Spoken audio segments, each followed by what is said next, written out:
if you're a newbie, take everything with a grain of salt. I think this is a great advice. Everything what you hear from anybody except from a real specialist, take it with a grain of salt.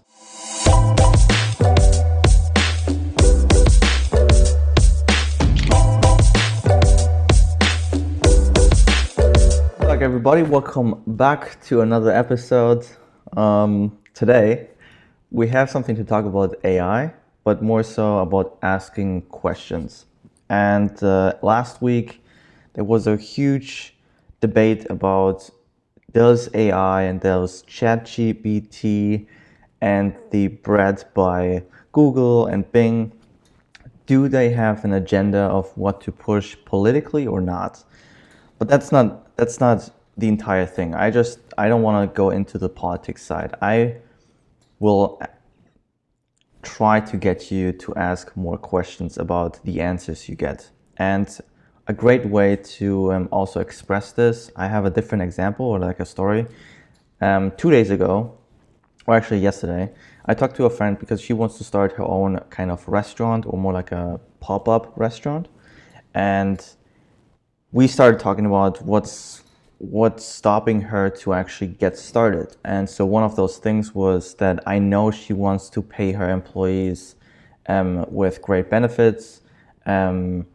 She wants to value, in terms of dollars, the hard work of her employees. And I admire this. But then also we started talking about the finances aspect of, okay, so if you want to have like those standards and values provided, are you familiar with, basic business finances? And so at first she was just like, yeah, I kind of know. And so every time when someone is saying kind of, you already know that this is not very strong. How do you say that? It's not very firm knowledge that someone has. So if someone is saying kind of, they are uncertain about things. Yeah, they've even got their own level of self-doubt, so that tells Exactly. you to see. Really. And then I kept just asking, well, if you can only decide between yes, I do know, and no, I don't know, what is it? And since she knows that I'm involved in finances and running businesses and just overall the entire business world, she opened up after asking a couple times, and she said, to be honest, I don't know anything about it. I have no clue. And I was like, okay, yeah, don't worry. This is nothing to be ashamed of. This is totally okay, And the reason she gave me was, well, it's kind of shitty that I don't know this thing. It's actually basic stuff. And I was like, no, it's not basic stuff.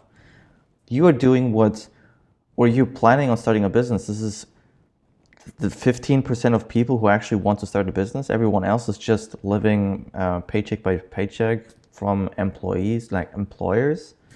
And you want to start a business. So this is not basic, first of all. And second of all, obviously it needs education. But that's why, this was a long intro here, that's what we got into. Asking questions is so important.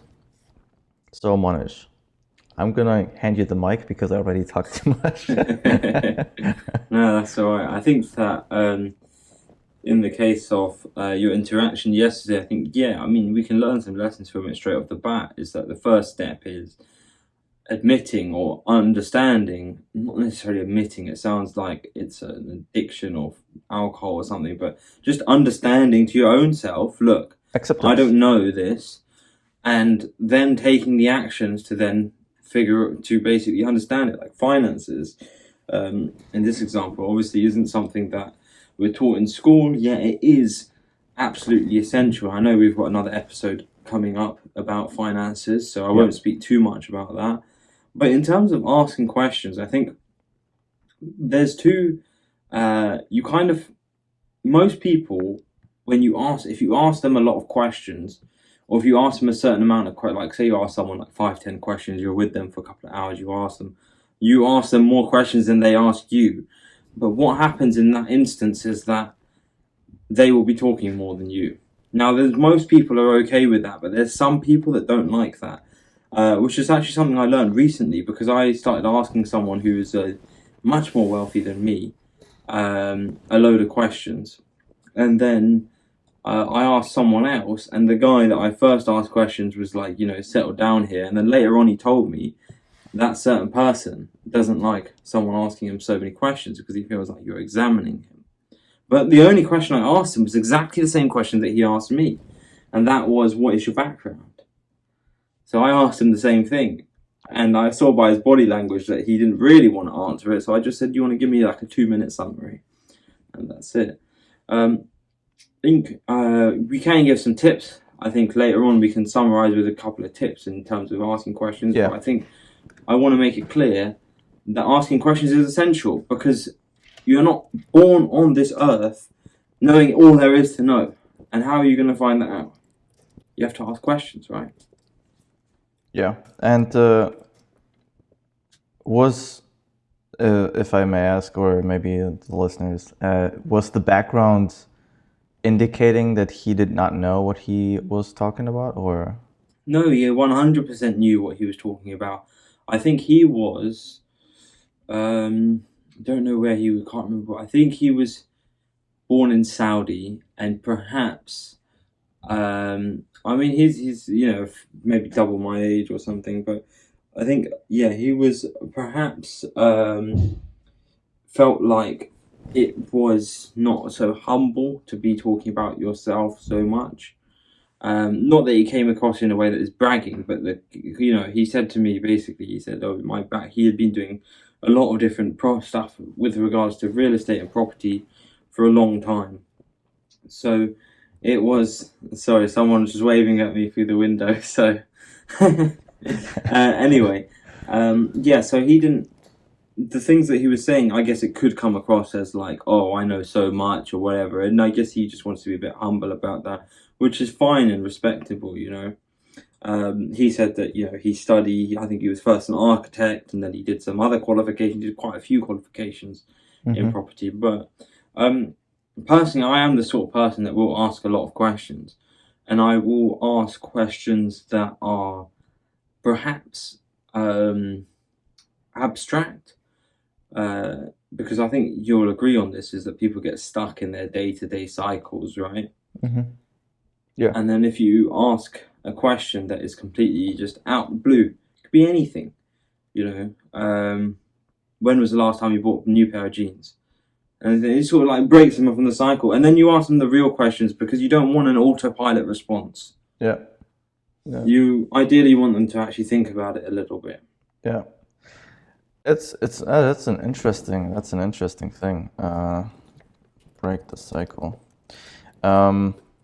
So what I came across is, so because of the AI, we have AI is so, I kid you not, I actually get really scared of not necessarily AI itself, but more so how naive the human nature is.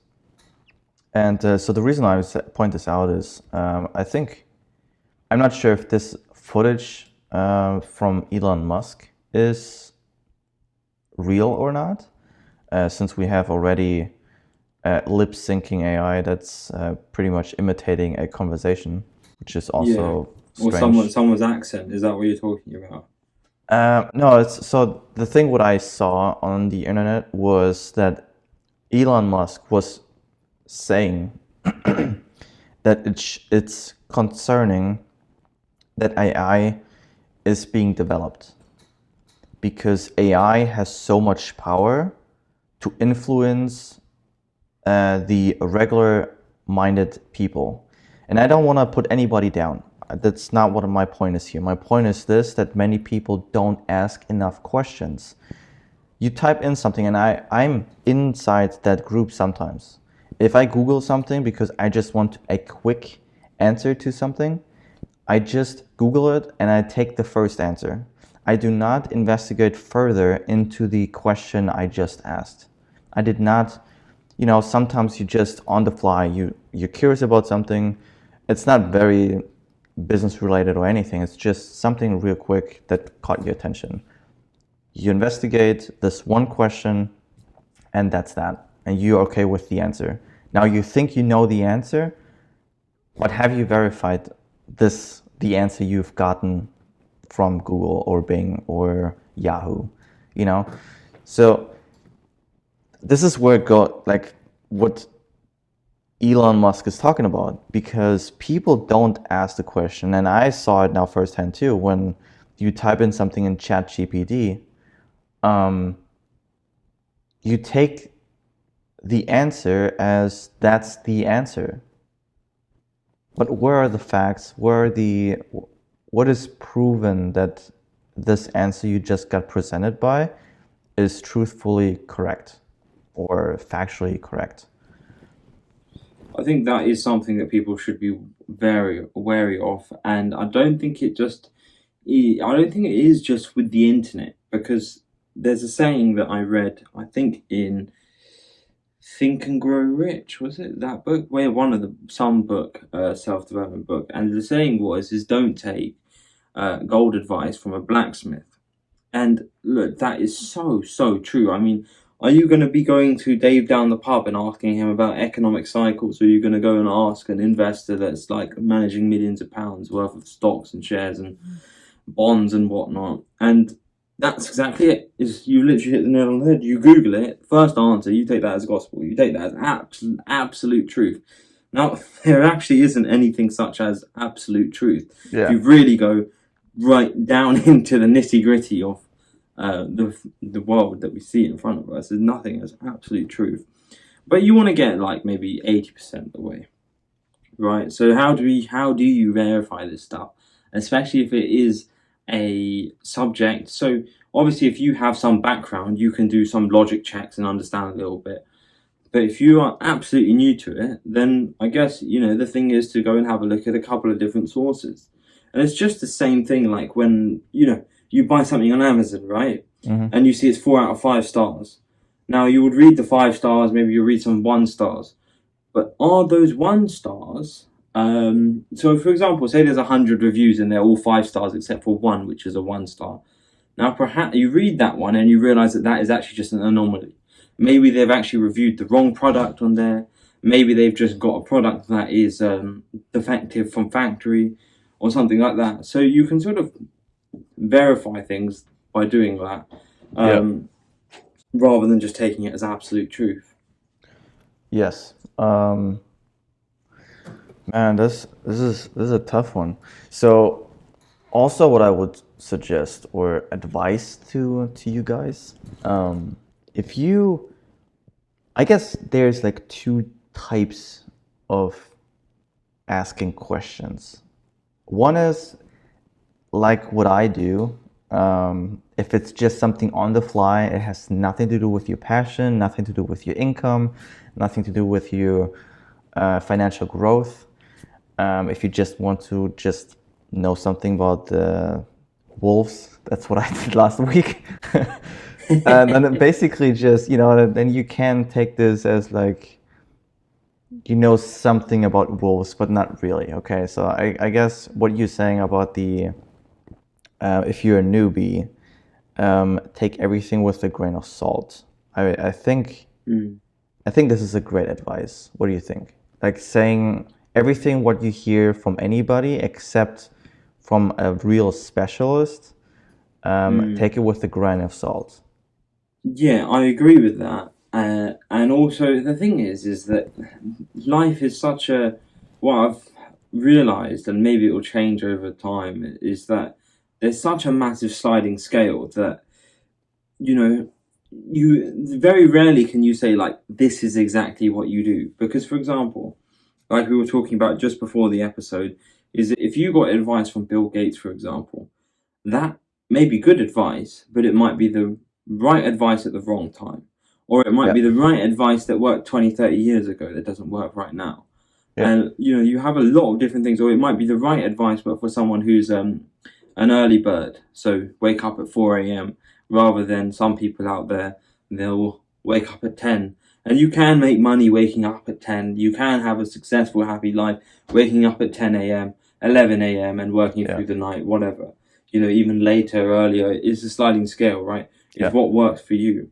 Yeah. But in terms of asking questions, it's exactly that, is that you don't you want to firstly you want to ask the right question, because if you ask the wrong question, you have to understand that everyone will take up, and especially even with AI and Google and stuff like that, is if you ask the question, if you ask a question, what actually happens is that other person or the computer or something interprets that, and Yeah, the answer that they may give you is actually not what you intended to say. Does that make sense? it does. Can you give me an example? Just so people will definitely So, understand it. an example. So, especially, I think, so say, it's a relatively new topic to you, and you ask a question about the topic. I'm trying to think of an example, but while I think of an example, I will just sort of try and describe it in a different way. It's a relatively new topic to you, and therefore your questions are not going to be that great. Mm-hmm. And you may not use those keywords. You may not even know those keywords exist. So, for example, in terms of tax, you may not even know that a certain section 12700 million whatever tax exists just because you took a dividend over £1, say, or £1,000. You may not even know that exists. So, if you just type in dividend tax, what's it going to come up with? Is it going to come up with that specific thing? Or if you're taking dividends from your own company, how does that differ? Yeah. In terms of the tax system in the UK, it's very, some of the dividends in particular aren't too complicated. But if you were to just Google it and get a snapshot, for example, also you have savings and interest income. So if your normal income, your working income is over a certain amount, you don't get a nil rate band. So you don't get a tax-free amount in your savings interest. So if you were to search for that, you might just see the headline, these are the taxes, but you may not necessarily see that, oh, if you earn above a certain amount, you don't get that 0% band. Does that make a bit more sense? So you sort of have Yeah. to, have a level of understanding to ask the right question anyway. And that's why it is more helpful to sort of say, to search up something, say I was interested in coding. So you just say coding 101, basics of coding. Yeah. The answer that you get from ChatGPT or from someone, a CEO, whatever, is going to be as good as your question. Yeah. If you just say, half the time, like for example, a crap question is, what is your biggest challenge? Because 90% of the time, all they're going to say is time. Mm-hmm. What it might be a better question is, how have you overcome your biggest challenge, and excluding time or including time? Because overcoming the time barrier could be learning how to time manage. Then you can follow on from that and you can say, okay, what are the top 5 tips that you can give me in terms of managing time? I also have I found out something new, and I've been practicing this, and it actually has quite a good success rate with it. And the thing what I do really lately with my sales calls for my agency is, how much do you want to be involved in your marketing campaign?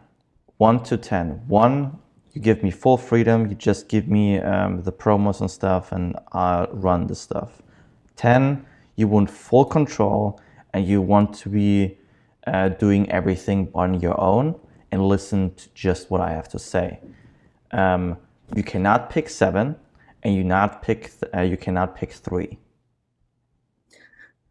And what happens then is they actually really think of, okay, so I cannot put 3 if they want to give full freedom, right? Or if they want to take full control, but then they don't want to sound too controlling. So they try to get 7, but then 7 is not available either. So either more on towards the I want full control, and you get them more into the extremes. Yeah. Which is quite interesting. But yeah, that's something I found out, which is quite interesting. But yeah, sorry for interrupting. I just wanted to No, that's good actually. That's a good way of putting it. I think that you could also say something similar to, I want to be heavily involved in my own marketing, and then you have a scale that goes from strongly disagree to disagree, Yeah. no in between, agree, and then strongly agree. And then you've only got 4 options there. Both one was either agree or disagree, and then strongly in either end. Yeah. But that is interesting because I think that you're right, and it sort of goes back to breaking the cycle, right? Yeah, because they would give you an autopilot response 8 or 7, 7 or 3. Yeah. Because they don't want to seem either way on the extreme. They don't want to insult anyone and any of this crap. But then when they actually have to think about it, and that is if you can ask a question where someone has to actually think about it. Like, look, to be honest, when I'm talking about asking questions, I know more about this in terms of asking people questions, because that's what I've done more of rather than asking the AI questions. I mean, don't get me wrong, obviously I've Googled stuff and things like that, but I've always found that it is like, look, if I need to understand technology, and I need to see, do I want an iPhone 12 or an iPhone 13? I could go through 10 YouTube videos and probably come to the same conclusion that I would come to if I went and spoke to my mate who's Mr. Hackerman over here and he knows all about that stuff. Mm-hmm. And it's exactly the same thing if you found an accountant that's a good mate or a plumber that's a good mate. And even if they're in a different country, or even if they're in a different part of the country, you can say to them, this work I've got, I know perhaps you may not do it, but what it would be a reasonable price range. Mm-hmm. Accountancy, if you can build rapport with people in industries and then call upon them with advice. My hacker friend, actually hackerman friend, I just call it hackerman, he doesn't actually hack anything or anything like that, but he's helped me out a lot. He's like, I don't have to do any research. Like, the computer I buy, he's just like, oh, what do you need it for? Okay, XYZ, this is the one for you. Yeah. And this is the prime example. So now you take this with an absolute answer. But what if you actually go to somebody else as well to verify his answer? Well, that is interesting, because that's a good question. Because the reason why his answer is verified is because he's already done it in his own time, looking through Reddit, looking at the reviews, because that's what he likes to do. Yeah, but now, what if he just loves? That's just the example of the iPhone. What if he just loves the iPhone? What if he is just? Well, I'm an Apple whore, so that's okay. But I understand that. Yeah, I understand what you're trying to say. But in terms of that, it comes back to the sort of using your own logic thing, right? And then you could trust but verify. And that's and I the have thing. done The this before. verification, the verification process still needs to be there. This is like part of the asking questions part. So you can have a chat with him. He'll give you some free advice. This could be an accountant, a plumber, an electrician, whatever. Yeah.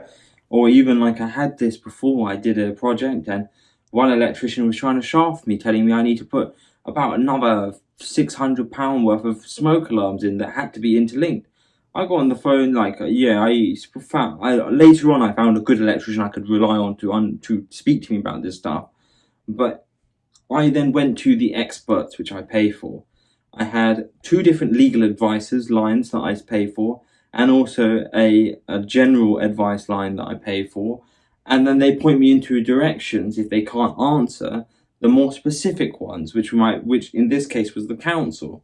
And although they called me like a month later, I actually found out that answer beforehand, because then I managed to build rapport with another electrician who basically described the situation, basically just told me what I needed to know. So in that instance, yes, I was listening to the expert, but I didn't trust what he was saying. I didn't think what he was saying was correct, so I verified it and I found that it was actually incorrect.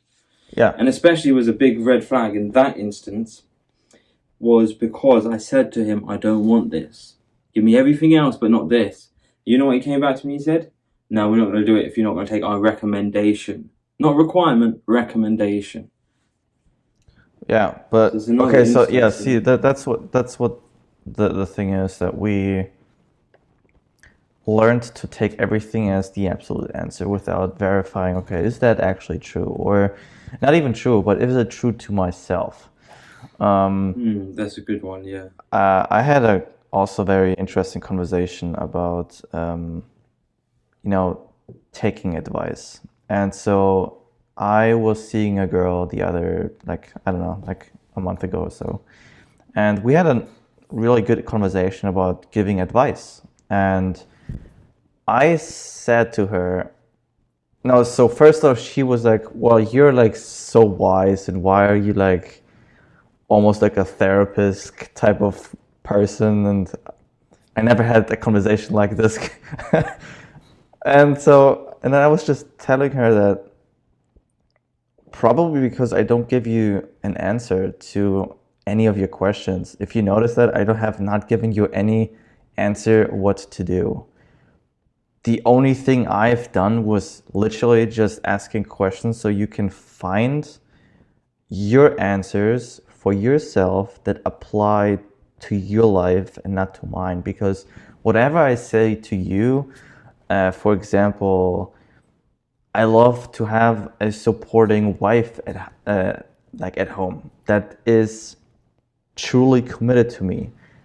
Some people don't value this. Some people want to have an independent woman. Some people want to have multiple women. Like there's so many different variation of values that you can put out there with your answer. And again, if you're not an expert, despite having a fixed answer is, I think, anyways, a red flag. But more ask for principles that you can apply over and over again to find your answer with common sense. It's quite interesting. I don't know how to form this into proper English here, but basically what you want to develop for yourself is you know what type of questions you need to ask in order to find out what suits best for yourself. Does that make sense? Yeah, I think yes, you're right. Is you hit the nail on the head. It's like what is the right, essentially, what is the right advice for you? Yeah. Because what may work for me may not work for you, and it kind of like that's what I was trying to sort of hit up on upon. Like you can wake up at 10 a.m. You don't have to wake up at Yeah. stupid o'clock like all these gurus tell you to. And also, this is an interesting one. Is that I understood from that instance is that you're essentially saying. You're essentially looking at it and you're asking, do you want me to, like, the thing is like when people come to you with problems, I realize this, is that sometimes they want you to just listen and they just want to get it off their chest. And other times they actually want advice. And what you can do that can potentially negatively impact you is constantly try and give advice, because that's not always what the other party wants.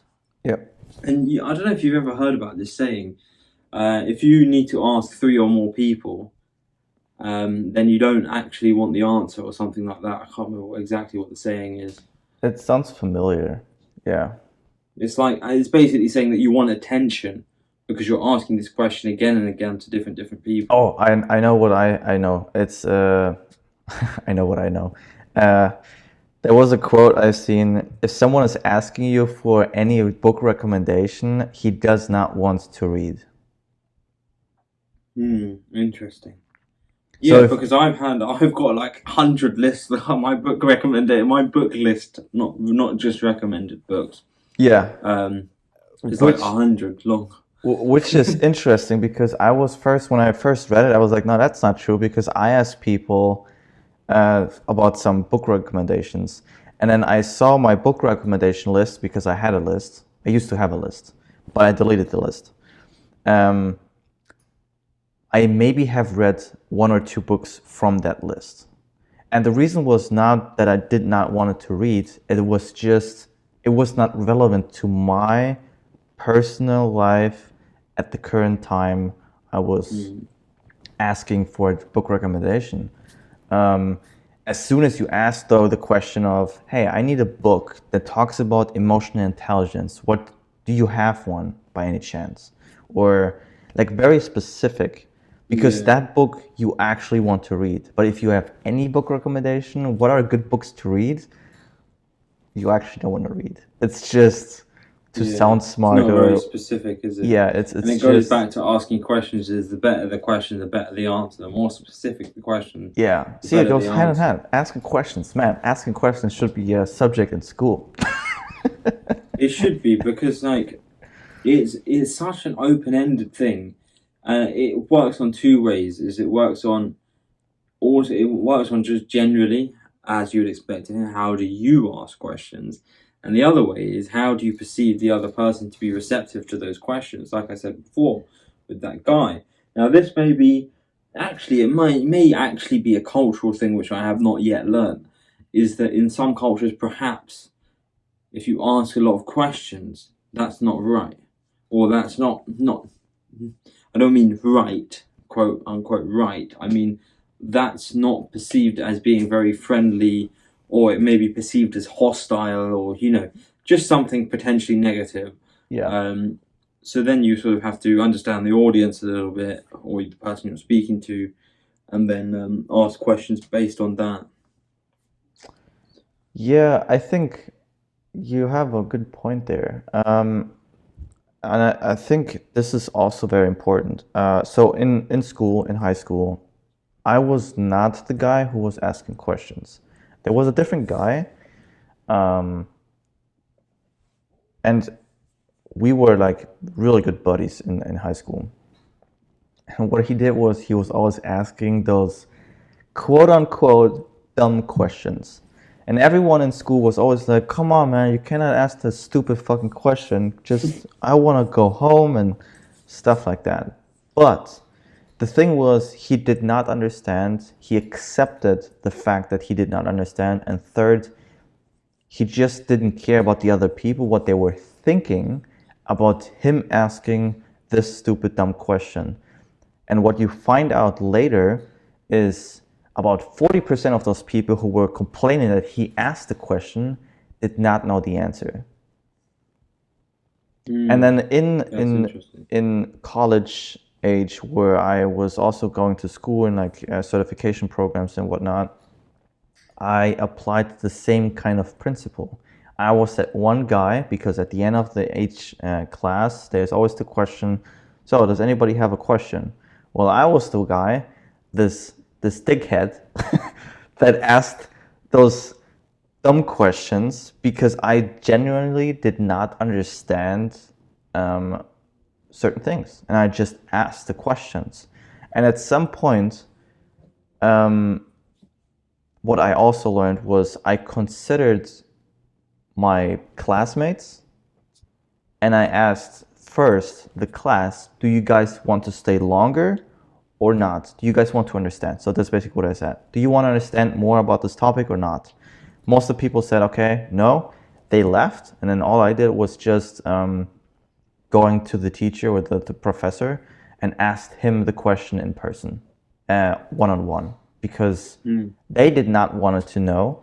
I don't care if they want to know or not. So I just consider their time. If they don't want to, that's fine, that's on them.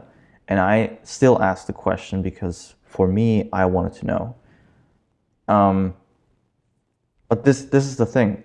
Be okay with being this underestimated, not knowledgeable individual in a group of people. Don't be afraid of it. Just accept the fact that you don't know. And this is much more powerful than you think it is.